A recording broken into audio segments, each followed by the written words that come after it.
আসসালামু আলাইকুম রহমতুল্লাহি ওয়া বারাকাতুহু। আশা করি সবাই অনেক ভালো আছে এবং পারফেক্ট কুকিং টিপস চ্যানেলের পক্ষ থেকে আপনাদের সবাইকে স্বাগতম। আজ আমি আপনাদের সামনে ভিন্ন একটি রেসিপি নিয়ে এসেছি, তা হলো খোসা সহ আমের আচারটা, ঝাল মিষ্টি কাঁচা আমের আচার। এখানে আমি প্রথমেই 1 কেজি আম নিয়ে নেব এবং আমটা ফজলি আম নিয়ে নেব। এখানে আমি 1 কেজি ফজলি আম নিয়েছি এবং আমগুলো প্রথমে একবার ধুয়ে নেব এবং আমগুলোকে আমি কেটে নেব। আমগুলোকে আমি বটিতে কাটবো, আপনারা চাইলে চাকুতে কেটে নিতে পারেন। আমগুলোকে কেটে আমি টুকরো করে কেচে নেব এবং ভিতরে আটিটাকে ফেলে দেব। দেখেন আমটা আপনারা এভাবে কেচে নেবেন।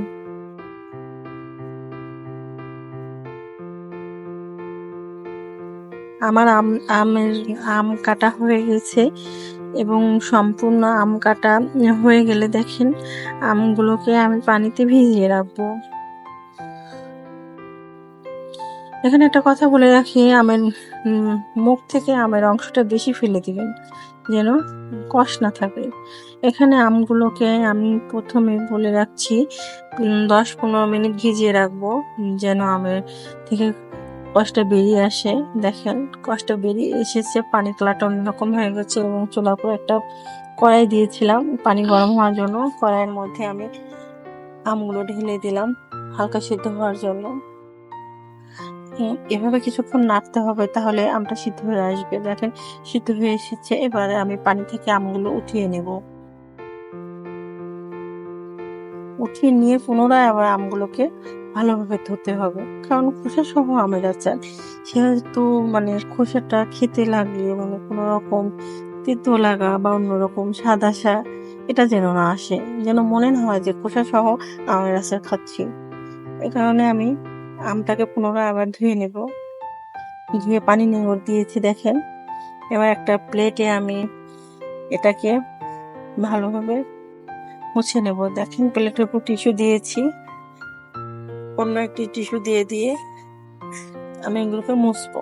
আমগুলোকে ঢেলে দিচ্ছি, দিয়ে অন্য একটা টিস্যু দিয়ে হালকা চাপ দিয়ে এগুলো পানিটা মুছে নেব। চাইলে আপনি কিছুক্ষণ এভাবে রেখে দিতে পারেন, ভেতরে কোনো অংশ যেন পানি না থাকে, এজন্য এগুলোকে চাপ দিয়ে আমি হালকা চাপ দিয়ে পানিটা মুছে নিচ্ছি। পানিটা মোছা হয়ে গেছে। এখানে আমি 8-10টা রসুন নিয়েছি। রসুনগুলোকে সুন্দরভাবে ছিলে থেতে করে নেব। আধা ভাঙা করে নিয়েছি আমি। দেখেন রসুনগুলোকে আমি চুলার উপর একটা কড়াইয়ে মশলাগুলোকে ভেজে নিব। আচারের মশলা বাজার থেকে কিনতে পাওয়া যায়, আমি কয়েকটা শুকনো মরিচ অ্যাড করেছি। এগুলোকে ভেজে আমি পাটাতে বেটে নেব, হালকা ভেজে নেব। বাটাতে এগুলো বেটে নেব। চুলার উপরে কড়াই আমি তেল দিয়েছিলাম গরম হওয়ার জন্য, সরিষার তেল। এখানে আমি রসুন দিয়ে দিলাম, 4-5টা তেজপাতা দিয়ে দিলাম, কয়েকটা দারচিনি এলাচ দিয়ে দেবো আমি। এখন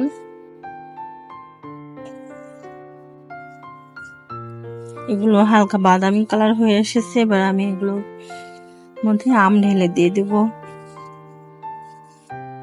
দিয়ে এগুলো নাড়তে হবে। 1 চামচ হলুদ দিয়ে দিলাম, 1 টেবিল চামচের 3/1 ভাগ আমি লবণ দিয়েছি এবং বাটা মশলাগুলো দিয়ে দিচ্ছি।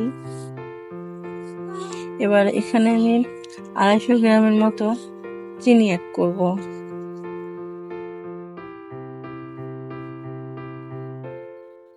চিনির পরিমাণটা একটু কম রাখতে হবে, কারণ যেহেতু ঝাল টক মিষ্টি আচার, সেহেতু চিনির পরিমাণটা কম রাখতে হবে।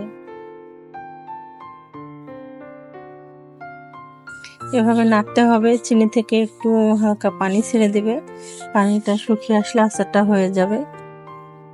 কিছুক্ষণ পর আমার আচারটা এরকম হয়ে এসেছে। দেখেন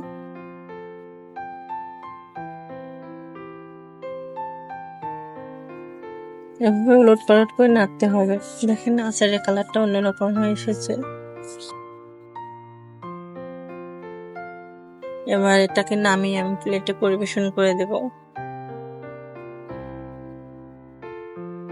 আচারটা হয়ে গেছে।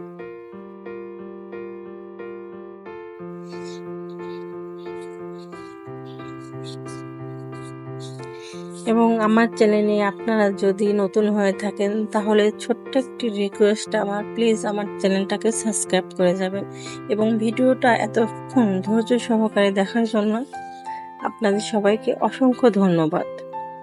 ভালো থাকবেন সবাই। আল্লাহ হাফেজ।